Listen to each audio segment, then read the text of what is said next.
Boa noite, queridos amigos do Gazeta do Mundo. Este é mais um giro semanal com algumas das notícias importantes do que aconteceu nesta semana. A China reduziu em 90% as importações de petróleo dos Estados Unidos devido à guerra tarifária declarada por Trump contra o país asiático. De acordo com a agência Bloomberg, a redução drástica da compra de petróleo norte-americano, os chineses estão compensando com importação de petróleo do Canadá.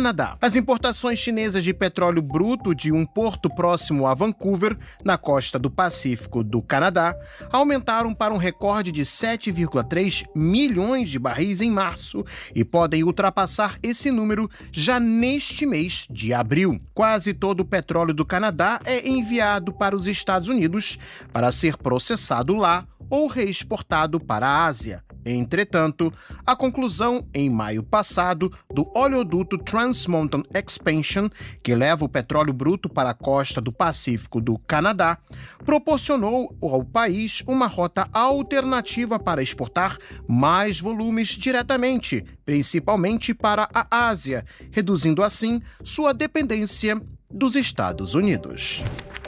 Os Estados Unidos ameaçaram abandonar as conversações de paz na Ucrânia caso nenhum progresso venha a ser alcançado em breve, afirmou o secretário de Estado de Trump, Marco Rubio, reportou a agência Reuters. Em fala à imprensa, o chefe da diplomacia de Trump disse que seu presidente tem dedicado não pouco tempo e bastante energia para dar fim ao conflito no leste europeu. Contudo, Trump teria também outras prioridades para tratar enquanto presidente, sendo que algumas delas merecem talvez até mais atenção do que o fim do conflito na Ucrânia, segundo Rubio. A declaração do diplomata é de clara frustração com as negociações de paz, ao mesmo tempo em que a França tenta impor uma paz com condições não aceitáveis para a Rússia.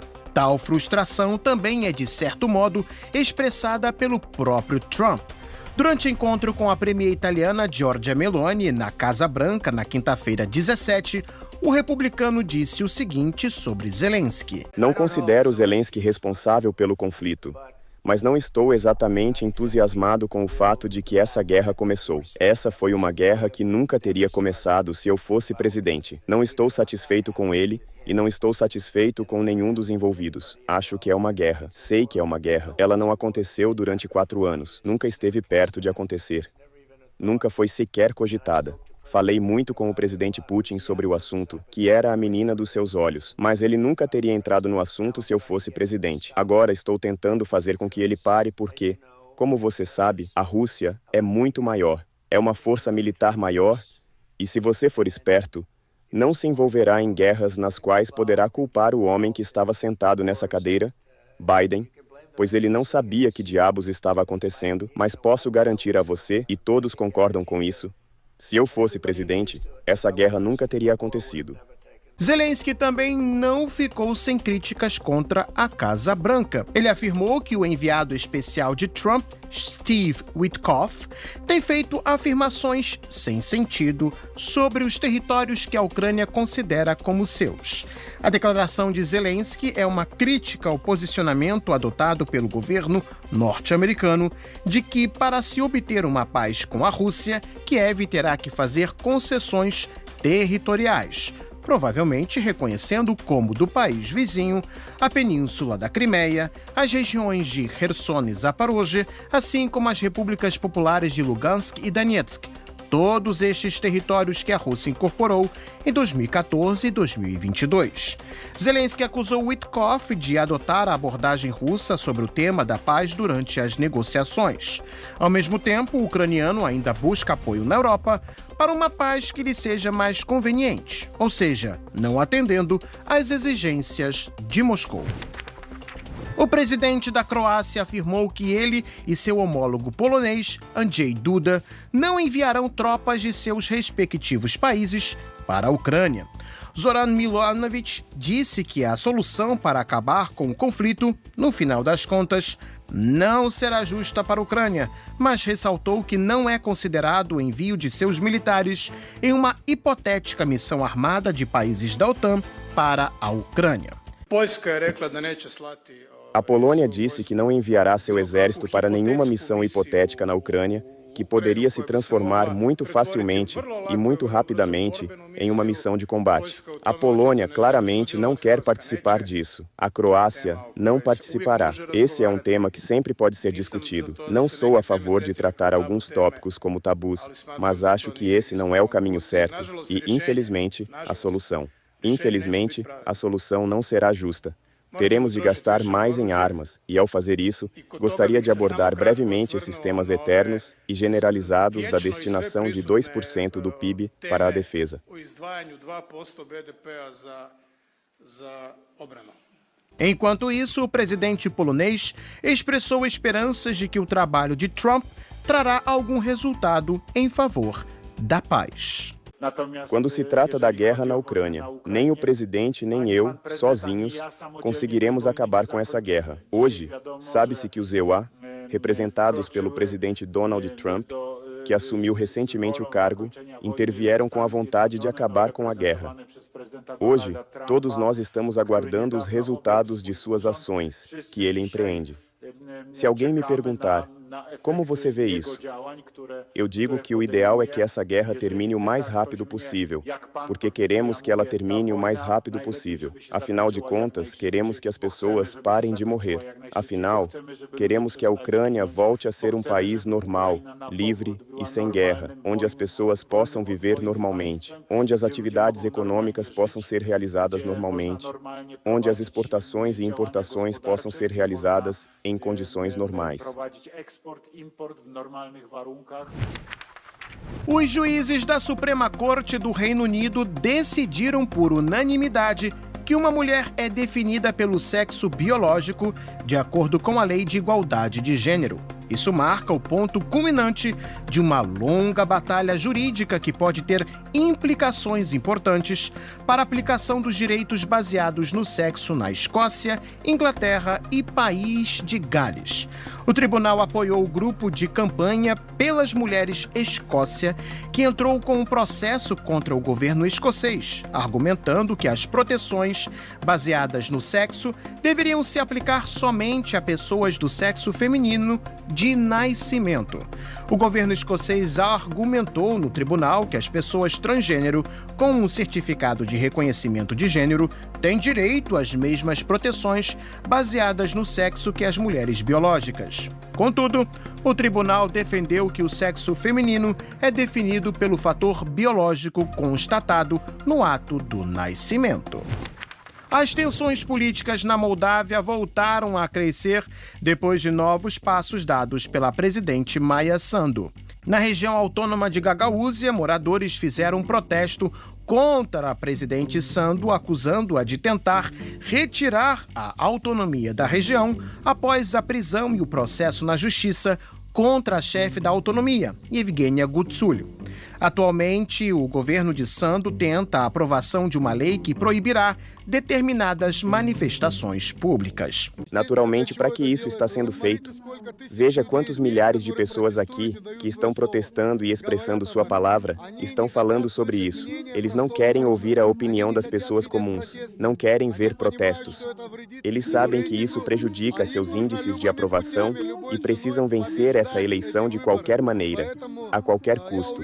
Portanto, tenho certeza de que tentarão tornar esse regime ditatorial cada vez mais rígido por muito tempo. Mas tudo isso acabará em breve, eu não duvido disso. Será no outono.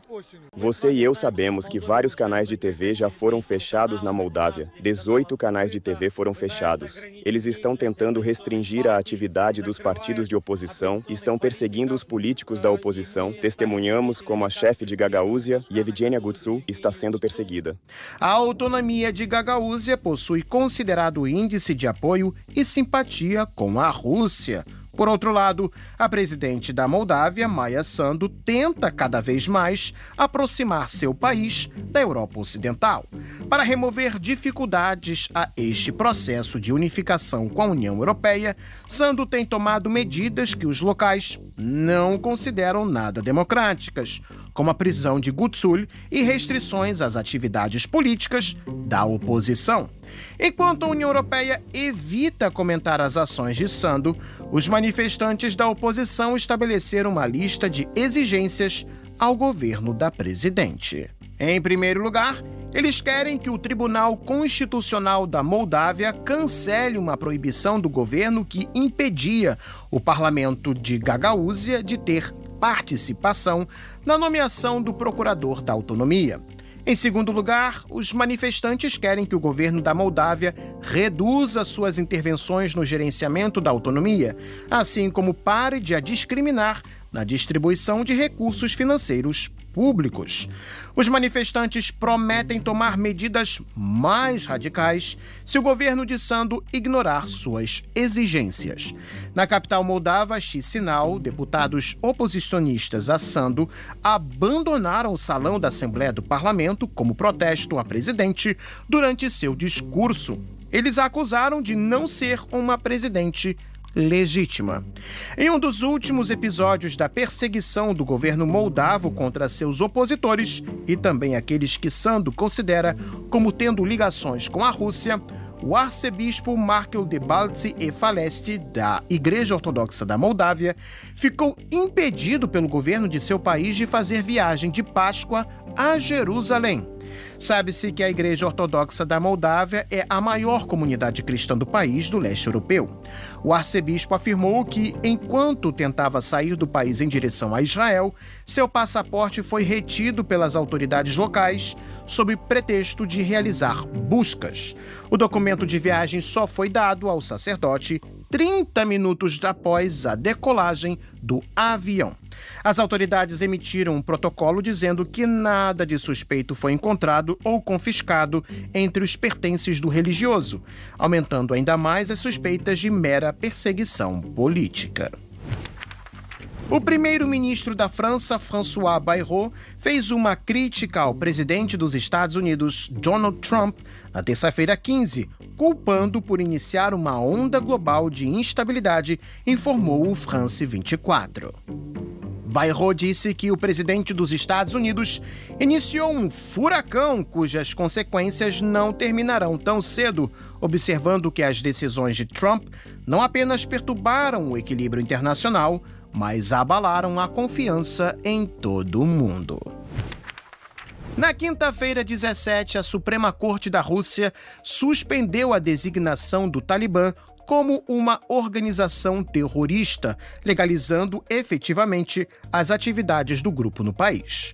O movimento islâmico, que assumiu o poder no Afeganistão há 4 anos, estava listado como uma entidade terrorista desde 2003, tornando qualquer contato com seus membros um delito criminal de acordo com a legislação russa.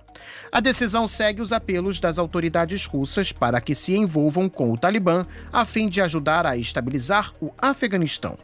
O grupo voltou ao poder em agosto de 2021, após a retirada das forças dos Estados Unidos e da OTAN depois de 2 décadas de presença no país da Ásia Central. Desde então, Moscou retomou os contatos diplomáticos com as autoridades do Talibã.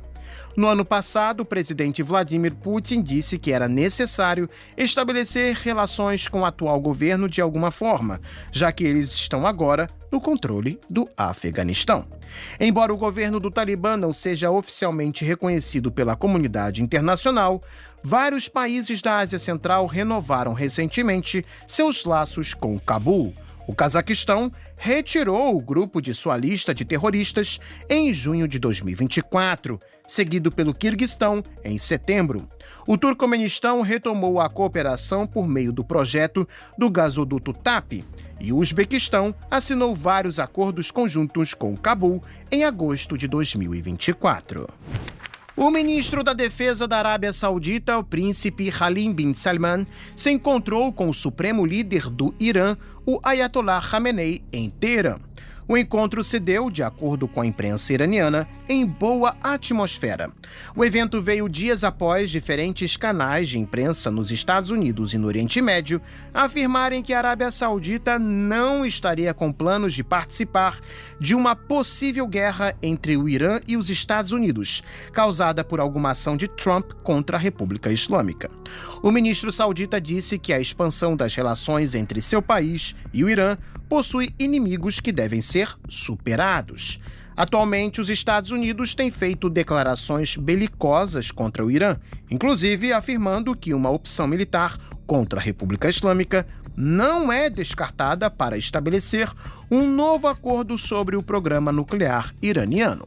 Washington diz que não permitirá a Teherã desenvolver uma bomba atômica, enquanto o Irã nega ter intenções de obter tal tipo de armamento.